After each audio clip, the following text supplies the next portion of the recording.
Luke chapter 15. Now the tax collectors and sinners were all gathering round to hear Jesus. But the Pharisees and the teachers of the law muttered, "This man welcomes sinners and eats with them." Then Jesus told them this parable. Suppose one of you has 100 sheep and loses one of them. Doesn't he leave the 99 in the open country and go after the lost sheep until he finds it? And when he finds it, he joyfully puts it on his shoulders and goes home. Then he calls his friends and neighbours together and says, "Rejoice with me, I have found my lost sheep." I tell you that in the same way there will be more rejoicing in heaven over one sinner who repents than over 99 righteous people who do not need to repent. Or suppose a woman has 10 silver coins and loses one. Doesn't she light a lamp, sweep the house, and search carefully until she finds it? And when she finds it, she calls her friends and neighbours together and says, "Rejoice with me, I have found my lost coin." In the same way, I tell you, there is rejoicing in the presence of the angels of God over one sinner who repents. Jesus continued, "There was a man who had 2 sons. The younger one said to his father, 'Father, give me my share of the estate.' So he divided his property between them. Not long after that, the young son got together all he had, set off for a distant country, and there squandered his wealth in wild living. After he had spent everything, there was a severe famine in that whole country, and he began to be in need. So he went and hired himself out to a citizen of that country, who sent him to his fields to feed pigs.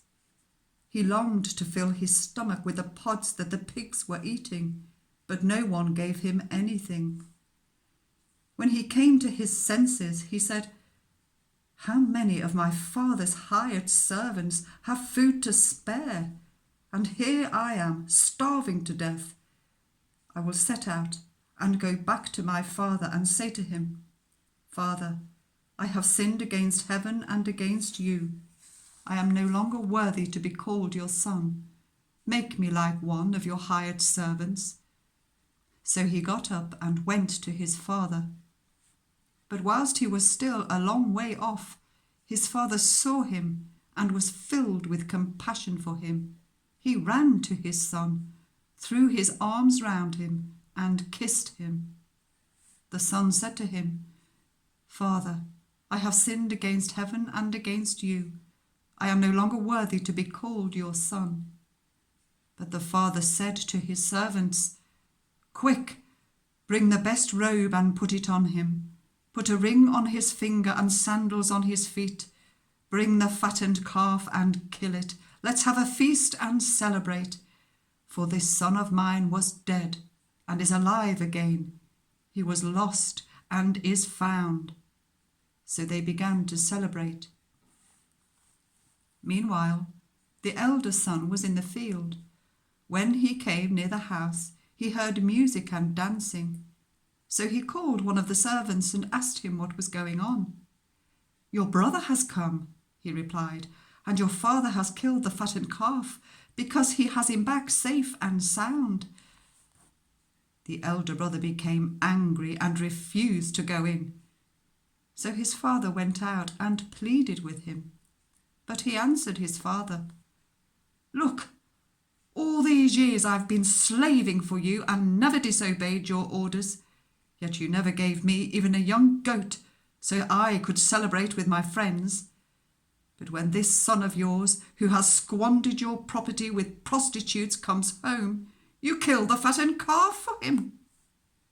'My son,' the father said, 'you are always with me, and everything I have is yours.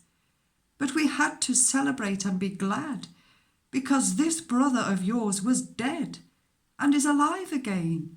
He was lost and is found.'